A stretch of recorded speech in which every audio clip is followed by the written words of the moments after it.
Shalom, shalom à vous, que le Seigneur vous bénisse très abondamment encore en ce jour.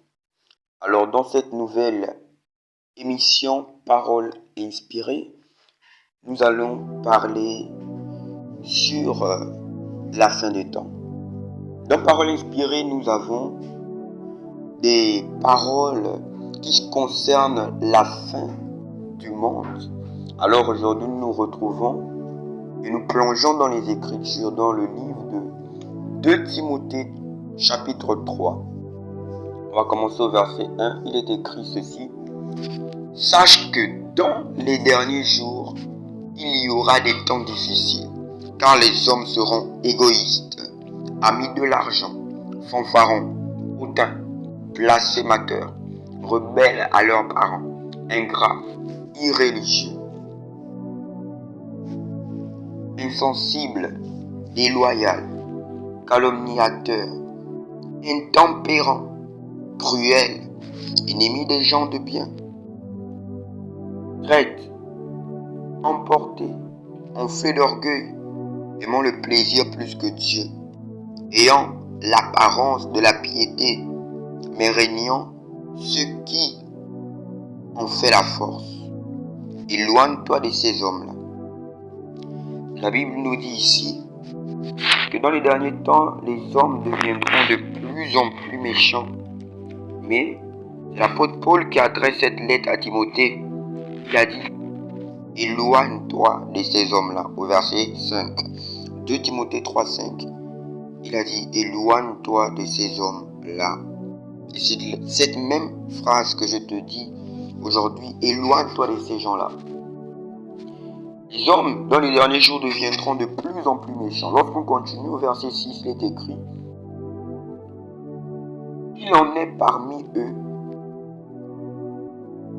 qui s'introduisent dans la maison et qui captivent des femmes d'un esprit faible et borné, chargés de péché, agités par des passions de toute espèce, apprenant toujours et ne pouvant jamais arriver à la connaissance de la vérité. Donc, c'est-à-dire des personnes qui apprennent mais qui n'arrivent pas à comprendre, qui n'arrivent pas à arriver à la totale, à la plénitude de la vérité. Au verset 8, de même que Janès et Jambres s'opposèrent à Moïse, de même ces hommes s'opposent à la vérité. Étant corrompus d'entendement, réprouvés en ce qui concerne la foi. Mais ils ne feront pas de plus grands progrès, car leur folie sera manifeste pour tous, comme le fut celle de ces deux hommes. Donc, c'est-à-dire Janès et Jambres. Ici, mes frères et sœurs, on parle de la fin des temps. Et à la fin des temps, il y aura des hommes méchants. Les hommes deviendront de plus en plus déloyaux, calomniateurs, intempérants, cruels, ennemis des gens de bien, amis de l'argent. Ils vont aimer les plaisirs plus que Dieu. Ils vont aimer le monde plus que Dieu. Aujourd'hui, tu te rends compte que tu vas inviter quelqu'un et la personne va te dire non, je suis occupé. Après, tu lui diras même encore, est-ce que ton occupation vaut mieux plus que la présence de Dieu ou ta présence à l'église? Et la personne va te dire, bon, je suis occupé. Waouh! Beaucoup de personnes aujourd'hui ne se rendent pas compte que le salut, il est important. Le salut de ton âme, mon frère, ma soeur, il est important. Et si aujourd'hui, de ton vivant, tu ne prends pas conscience que ton salut vaut mieux plus que toutes ces choses dérisoires et vanités de ce monde, tu périras. Car mon frère, c'est maintenant que tu dois veiller sur toi. Et l'apôtre Paul, il nous dit clairement ici, il ne dit pas seulement ça à Timothée, mais il le dit aussi à toi. Parce que cette lettre est partie dans tout le monde entier. Alors, il a dit quoi? Éloigne-toi de ces hommes-là. Je vais te donner la référence de Timothée, chapitre 3. Tu pourras lire tout le chapitre et tu verras ce qui arrivera un peu à la fin des temps. Mais ce n'est pas tout. Et lorsqu'on continue la lecture, je vais prendre 2 Timothée 4 au chapitre qui suit, au verset 1 à 2. Je t'en conjure devant Dieu et devant Jésus-Christ, qui doit juger les vivants et les morts, et au nom de son apparition et de son royaume, prêche la parole, insiste en toute occasion favorable ou non, reprend, censure, exhorte avec toute douceur et en instruisant, car il viendra un temps où les hommes ne supporteront pas la saine doctrine, mais ayant des démangeaisons d'entendre des choses agréables, ils se donneront une foule de docteurs selon leurs propres désirs, détourneront l'oreille de la vérité, vraiment, on va partir jusqu'au verset 4, et se tourneront vers les fables. Alors ici nous lisons, l'apôtre Paul adresse encore cette lettre à Timothée. Il dit devant Jésus-Christ, devant Dieu le Père, qui doit juger les vivants et les morts. Et au nom de son apparition, je t'en supplie, prêche la parole. Il dit prêche la parole. Que l'occasion soit favorable ou non, prêche la parole.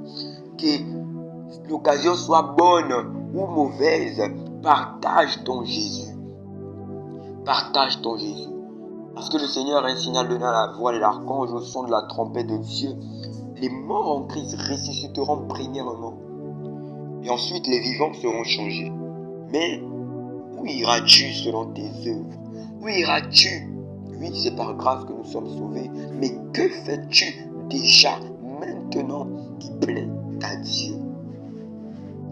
Il a dit, prêche la parole, partage la parole, exhorte avec douceur et en instruisant ces personnes. Parce que beaucoup de personnes auront à prendre cet homme-là, cette femme-là, à dire, voici mon docteur, voici mon pasteur, allez, il va me prêcher la parole. Ils vont se créer des foules de docteurs selon ce que eux-mêmes ils veulent entendre. Voilà pourquoi aujourd'hui les personnes n'aiment pas lorsque les pasteurs ou le prédicateur décortique les Écritures. Lorsque le pasteur il prêche la parole de vérité, la personne elle est là, elle est en train de bouder. Pourquoi? Parce que la personne, elle n'aime pas écouter la vérité. Elle n'aime pas quand ça la concerne. Lorsqu'on dit par exemple, ne fais pas ça, et que elle-même elle se retrouve dans ses propres pensées, elle dit oui, je fais ça. Lorsque le pasteur dit ne fais pas ça, elle se retrouve dedans. Et ensuite la personne, elle dit, moi je ne veux plus venir à l'église, et toutes ces choses. Pourquoi? Parce que la personne, elle aime écouter ce qui les caresse. Mais dans un moment donné, l'évangile, la parole de Dieu doit te transpercer, elle doit te briser, mon frère, ma soeur, pour que tu puisses comprendre cette parole. Alors, c'est le pourquoi les personnes, dans les derniers temps, se feront une foule de docteurs et ne verront plus écouter l'évangile là qui est véritable, mais elles aimeront écouter ce qu'elles veulent entendre. Mais, mes frères et sœurs, dans Galates 5, on nous dit que c'est comme ça afin que nous ne fassions pas ce que nous-mêmes nous voudrions. Alors, conformez-vous à cela. Le Seigneur reviendra. Mais dans quelle situation te trouvera-t-il? Est-ce qu'il va te trouver en train de pratiquer sa parole? Est-ce qu'il va te trouver au centre de sa volonté? Ou il va te trouver dans le monde, dans les plaisirs du monde, les affections de la chair? Où va-t-il te trouver, mon frère, ma soeur? Est-ce qu'aujourd'hui, de ton vivant, tu prends conscience de l'importance du salut, ou bien tu négliges les affaires de Dieu, ou bien tu négliges les choses de Dieu? Laisse-moi te choquer, mon frère, que si de ton vivant, tu ne prends pas conscience, ce n'est pas de ta mort que tu prendras conscience. La parole, ou bien les mots qui sortent de la bouche de quelqu'un qui se trouve en enfer, c'est de ma faute. Oui, mon frère.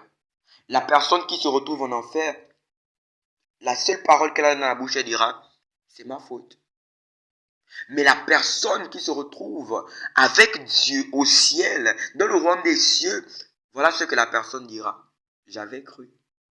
Mais aujourd'hui, crois en Jésus et tu seras sauvé.